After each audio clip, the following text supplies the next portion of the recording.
Hello, hello, hello. Good evening and welcome to that mat time, that bat time, that bat place. It's 7 o'clock and I want to rock. I want to get a belly full of beer. Is that how the lyrics to that song? I don't know if it's 7 o'clock, and I don't know what song that is. But that's kind of how it happens for me. How a lyric just kind of flies in. I think that's a really good song to dance to, too.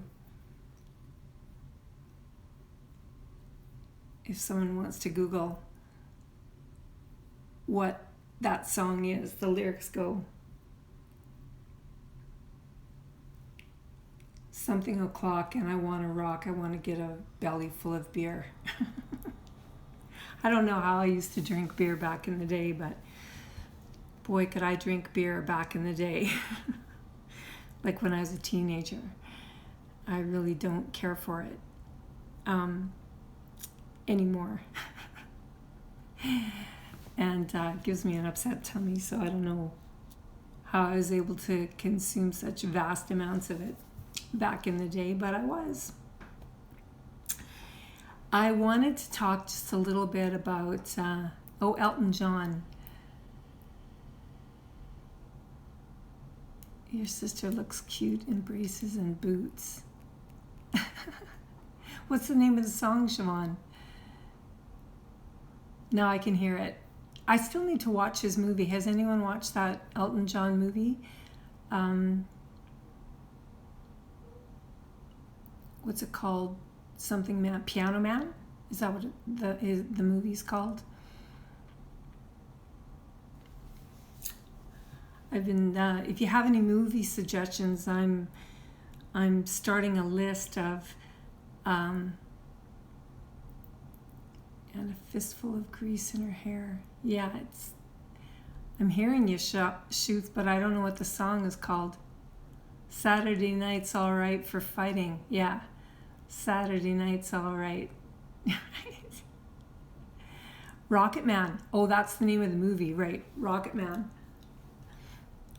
Is it good, Louise? I'm looking for TV series recommendations and movie suggestions, and I haven't watched a ton of movies over the last 20 years or so, or maybe 30. So there's lots. Don't assume that I've seen it just because it might be 10 years old. I didn't watch TV or movies for many, many years, so I've got lots of catching up to do. So if you've got recommendations, I'm planning on downloading some of these for my hopefully upcoming staycation, which, by the way, just a little update before I begin my little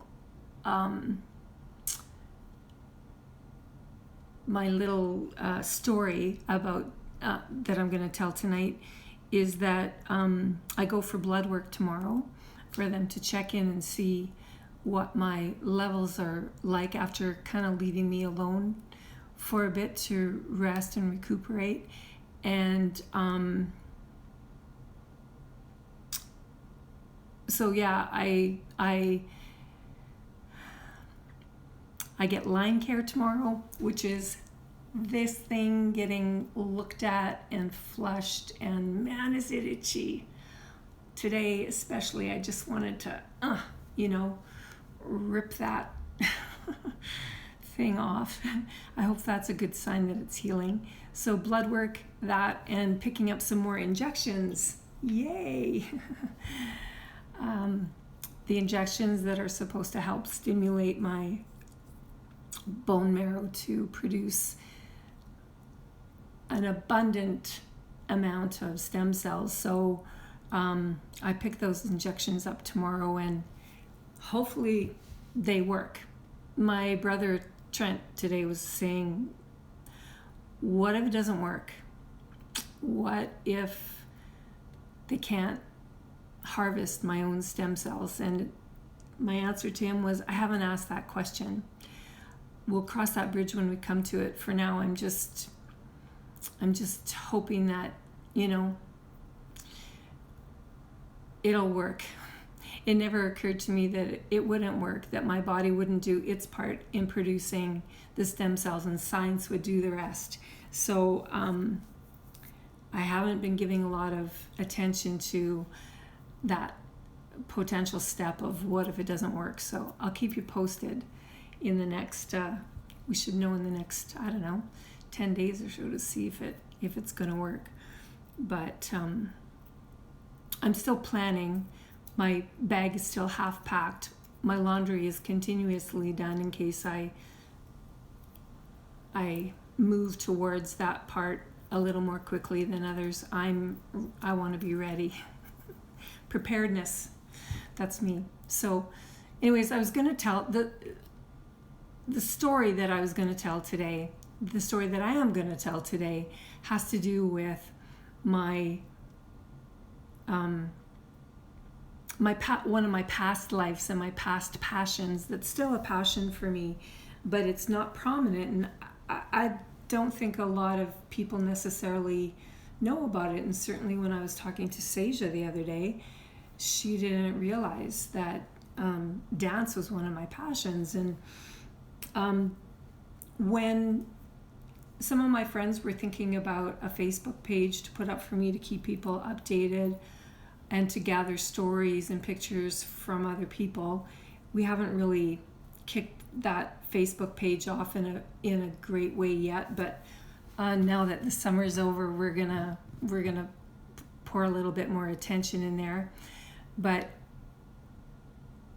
the recommendation that was floated by me was, are you okay with, any fundraising efforts or Facebook pages, and if we call it Jan's Dance? And I thought, sure, and they wanted kind of my marketing brain on it. Being the wordsmith and the copywriter and the jingle person, like quips come to me, and I thought, no, that's perfect, just Jan's Dance. It's nice and simple. I don't want to muck with it. But and this was, Carrie was one of the people that was involved. So one of the first times that I talked to her after sitting with this whole Luca, my lifelong companion, for a while, was, why did Jan's Dance come to you? Like, you didn't know me when dance was my passion, when I was a dancer. And she goes, and correct me if I'm wrong, Carrie, I can't remember your response exactly, but it was something like, your whole life is a dance, Jan. It's like you dance in and out of these situations, and you just kind of flow like a dance through your life, something like that. And I went, wow, that's really interesting, because my relationship with Carrie and with several other of my friends is different than my relationship with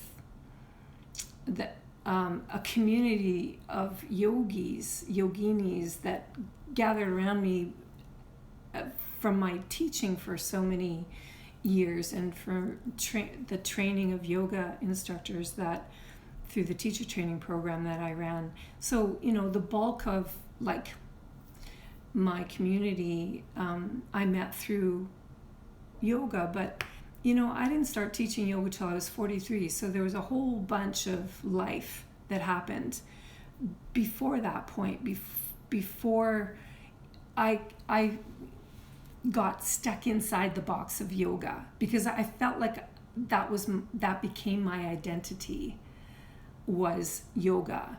And there's so much more to me than that, although now I can see the yogini in me before I started actually practicing yoga. And I didn't feel like a good yogini either, because it wasn't asana. it wasn't the postures, it wasn't about the practice that drew me in. It was the teachings, it was the deep teachings, it was the stories of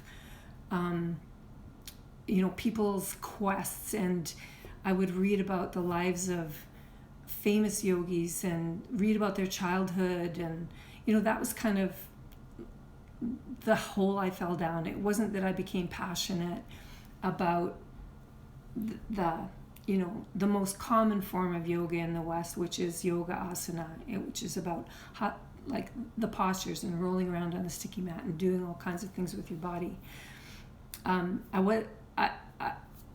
I don't know that I've ever been so passionate about the physical practice of yoga, although I love it as a tool. It's such a great tool. And that was another question that was asked of me. Is that one of the tools that I use now? And to be honest with you, I don't have a lot of physical strength for an asana practice. However, when I do have the strength, I do Sharon Gannon's Magic 10. And that has become my go-to practice on the days where I feel like I've got the physical strength to practice yoga. Anyways, before yoga, my main form of exploring life and breath and movement and my body was through dance. And it was the girl's father, actually, that re-woke up that dream of mine, because as I told you, I always wanted to be like a solid gold dancer from American Bandstand or something in the solid gold dance. Like I just wanted, that was my one of my fantasies, one of my dreams. And so I would do aerobicize and like I never got into what's that called, Zumba, although I love it. Because by then I was really focused on yoga, and I mean, I was kind of a lazy yogini, to be honest with you. And one physical focus was enough for me. I'd walk and practice yoga, and that was about it for my physical body, other than, trying to get outside for fresh air and feed my body really well. And so I kind of let dance go. But back when I was 28 years old, starting to enter my Saturn return period, where life picks you up and turns you around if you're getting off track, I started, I met the girl's father, Craig Shearer, and on one of the first dates that we went on, just a cup of coffee at Calories on Broadway. Girls might want to know that. We went there, and one of the questions he asked me was, what is something that you've always wanted to do? Kind of like that premonition, year to live. What would you do if you had a year to live? But it was framed in a lighter way. It was framed in what's something you've always wanted to do but have never done? And I immediately answered, take dance lessons. As an adult, right? I had always wanted to, I was this closet dancer. I'd see myself dancing in my head all the time, but I'd never really, I'd been to all kinds of exercise classes and many gym memberships. And in fact, that's where I met the girl's father, was at the gym, California Fitness, where I went every day after work with my buddy Judy, and we would work out together. And but yeah, something I'd always wanted to do was to dance. And and he just kind of challenged me and said, well, we should do something. He suggested, I'd take dance lessons with you. And it's just like, wow, really? So I started looking into dance classes in Saskatoon, modern dance, which I really loved, the art form of modern dance. And I had upgraded my vision maybe a little bit, Le Ballet Jazz du Montréal. Loved that dance company and saw them when they came here. And so I started looking around the city to see if there was anybody who taught dance classes. And we stumbled upon Linda Rubin, who was this beautiful teacher. She was like, I definitely felt like I found my teacher when I found her. And you know, when the student is ready, the teacher will appear. Well, she appeared and she was perfect for me. And she hadn't started dancing until she was 18 years old. And she was she made it like as a professional dancer, and she was teaching adults. And she had a 6-week introductory to modern dance class that you could join and just try out for a few weeks without making a huge commitment or something like that. And so we chose that because it was a low-level commitment. And the two of us went as a couple that was just dating. And there were other guys in the class. There was quite a few of them, actually. And it was a lovely place to land. And she was an amazing teacher. And, you know, she taught choreography as well as improv, the basics for improv. And I couldn't stand improv. I wanted the safety of choreography, but it was challenging and difficult for me. Eventually, those two desires would switch for me, where I loved improv more than choreography, but my comfort lay in choreography. And I was like a wallflower when we would have improv nights. I would be standing against the edge of the studio, almost in tears, afraid to participate. I was so scared of moving in a way that wasn't scripted. I didn't know how to do that in my life, and it scared the crap out of me, to be honest with you. But that's when I started dancing, and I felt so alive in my body. Remember, I was also starting to change my diet to a vegan diet at that point in time in my life. So many areas of me were waking up, and that was just one more. And I felt ecstatic in some moments when I was dancing and when I was moving and when I was being lifted and when I felt like I was soaring, that I was lighter than air, and I felt so free in my body when I really started to embrace it. And we performed and everything. It was kind of funny. I don't know if I've got any pictures from that time in my life, but I've got thousands of printed photographs that I'm not really allowed to go through right now because of the dust and the oldness of them. But I'm looking forward to sorting through some of those and seeing if I can find some past things. Anyways, so dance was and is a big part of my life. And those people who journeyed with me a little bit more intimately in one of my training programs that spanned over, they were for like a weekend a month, over 8-9 months usually. They got to see the side of me that loved to move my body and dance in crazy, unscripted ways, just to move the energy, oxygenate my body, and change my state of being, and raise my vibration, literally, through movement and great music. And some of them hated it. They came for yoga training, not dancing, but I did it to them all the time, made them get up off their butts and move their butts with me. So if you were ever in one of those groups with me, you've seen me do all kinds of goofy things, and maybe you missed that, maybe you don't. I think there's equal people that miss it and equal people that don't. But so this is a bit of a preamble to, I'm not sure how it's going to turn out, but tomorrow is going to be the first day, and I'm going to put something in my stories. I think that's where it'll go. I'm just figuring out the technology of it. And so,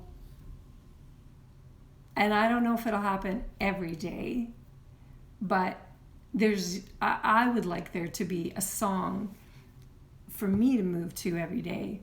So I'm going to do that. And when I have the energy to, I'm going to, because it's not second nature for me to record things and put them up, but I'm going to put stuff up of me dancing, just little short clips on Instagram. And then you will know the song that I'm dancing to that day. And you can try some of my moves, my crazy moves, or you can just do your own. But I think it'll be in my stories that's where those will go. I'm not sure. I'm going to figure that out tomorrow, doing it in stages. Because Lindsay had a great idea. Just put the name of the song in the comments, but I can't do that till afterwards. And then I think the comments get lost when the preview goes away. I don't know. I haven't figured out Instagram completely yet. But I'm going to try and dance to introduce a song every day at some point. I'm not going to commit to a specific time. I'm just going to try and work it into my daily regime from now on, starting tomorrow. And then we'll take it from there and see how it goes. Try it on for size. And see if it's something that people can relate to, and see if it's kind of easy for me to do. Because I don't know about you, but a lot of times it's way easier to throw on a good song and dance my butt off for 2, 3, 4, 5 minutes than it is to,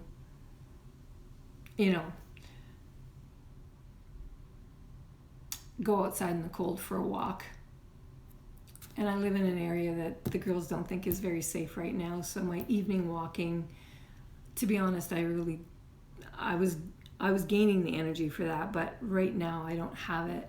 I'm very cold all the time, and I kind of need a companion to go with me when I'm not feeling very strong. Because if anything were to happen to me in our neighborhood, I wouldn't really be able to defend myself. So anyways, I'm a little protective of me. The girls are a little protective of me and me being out and alone in this area. So dancing once a day and is a lot easier for me than getting onto my yoga mat for half an hour, or it's a low level commitment that I can do once a day without any problem. And I think that's it's my floss my teeth approach to any practice or any consistent tool that you use in your life, is make it sustainable by making it simple and short. And just like flossing your teeth, you just have to, it only takes a few minutes. You only have to do it once a day, once every 24 hours, and you're good to go. Move the plaque around a little bit. And a good song is just like that, it moves the plaque around. So tomorrow, don't hold your breath and wait with bated breath. I sure hope it happens if no curveballs fly in. But that's my intention, is to put out my first little dance on my stories tomorrow on Instagram. So you can look forward to that or not. If nothing else, it will set you free from any performance anxiety you have about moving your body, because I don't follow anybody's real moves. And I've left choreography pretty far behind, so you're in good company. Lots of love to you. Have a beautiful night. Life is precious. We never know when we're going to stop moving and dancing. So dance me to the end of love. Dance with me to the end of love. Whatever that means and however long that takes. Thank you for keeping me company. I love you.